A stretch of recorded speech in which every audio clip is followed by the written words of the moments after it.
S&P 500 as we get ready to trade December week 2, 2022.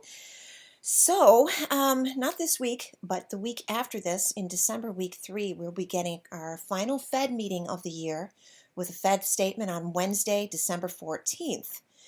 Powell spoke this past week, and the market really took off and broke out over the 200-day simple moving average. You can see that that's what happened here. This was on Wednesday of the week we just traded. And so the market is, like the dovish things that he said. And of course, on Friday, we got our non-farm payrolls report, our jobs number, and it was much stronger than expected. The market kind of freaked out about that, thinking that maybe the Fed's going to take back the things that Powell just said last week and tried to gap down open. But as you can see, at the end of the day, I left you with these notes here before I left for the day that if we saw breakout over the 200-day that you wanted to buy that breakout. And sure enough, we started to break out over it intraday, came back one more time for a test of it, one more test still, and then took off into the close and held a nice strong close above the 200-day simple moving average to end the week. So now we're back above that whole stack of moving averages. And if we can hold the 200-day for a couple more days, it's going to flatten out and start to rise. And that's going to be the straw that just sort of breaks the backs of the sellers. And I think this market's really going to take off.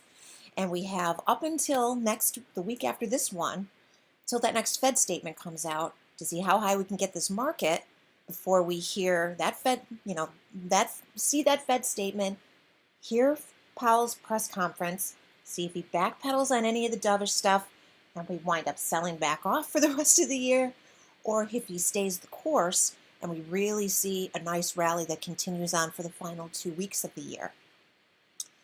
Usually we do see things kind of taper off mid-December. We usually rally up until about mid-December, and then we start to see things flatten out and start to pull back a little.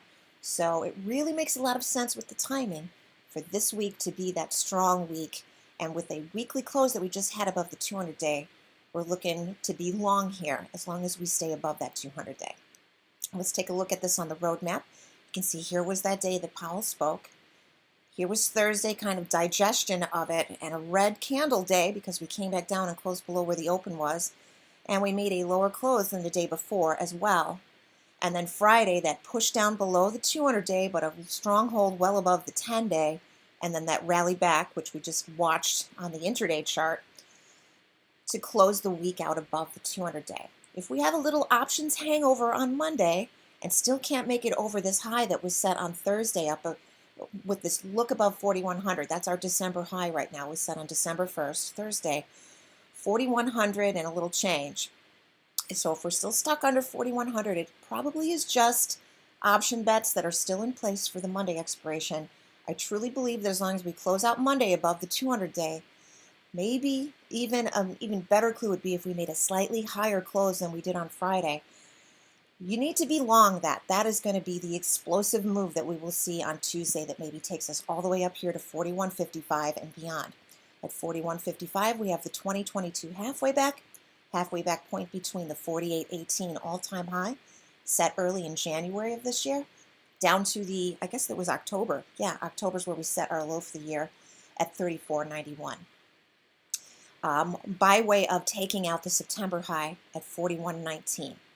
All right, so let's look at something else. Let's look at the larger move. Say Powell comes in and piles on top of the dovishness that was stated in that speech last week that we just traded. Our ultimate target to end the year then is going to be heading towards this median line by way of getting over the 2022 halfway back. Right now that median line is about 44.56 and rising. And as we head on out to end the year, it's going to be up around 4,500. It's going to be just above 4,500 as we trade the first couple of days of 2023. So that's really the target. If we can make it to there, great. If we make it there, fail and pull back, that's fine too. But gives us something to look forward to if we can make it over this 2022 halfway back. And of course, making it over this summer high where we failed right at the 200-day back in August, up at 43.25.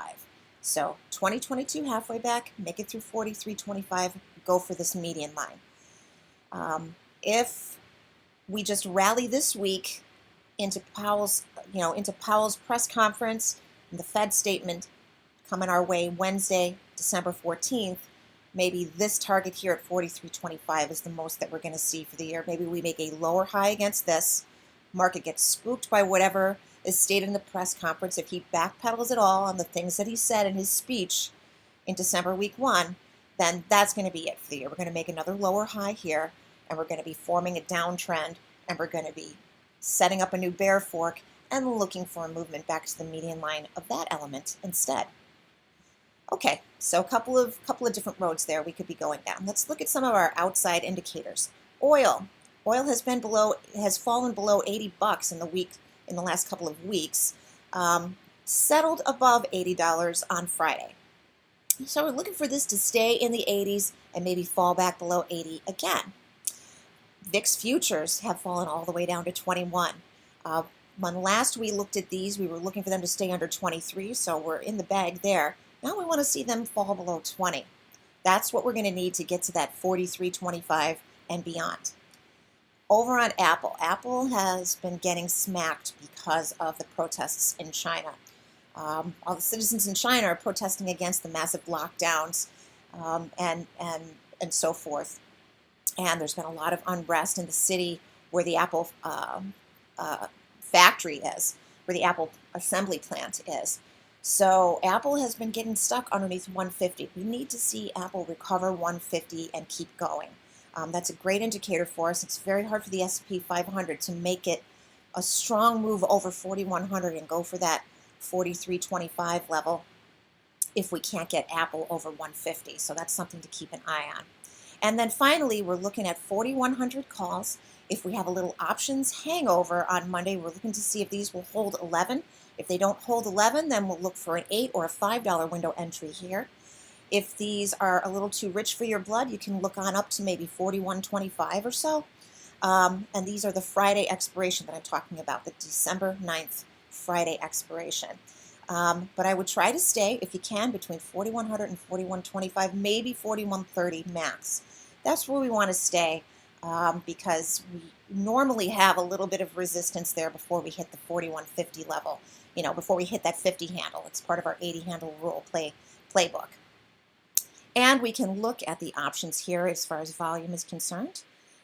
Big volume leader was the 4,100 calls, followed by these 41.25s, as I just said. And these went out in the holding above the $8 window, going out the door on Friday. Okay, so those are my thoughts for the week. I think it's going to be a strong week unless we fall back below the 200-day. And if we do, we'll discuss it within the thread this week. But I really think it's going to hold. This is really that last week that we have to really power higher on the S&P 500 before having a really big fork in the road at decision point on Wednesday the 14th when we get the Fed statement and Powell does his next public appearance, his press conference. All right, have a great rest of your weekend, and as always, good luck and good trading.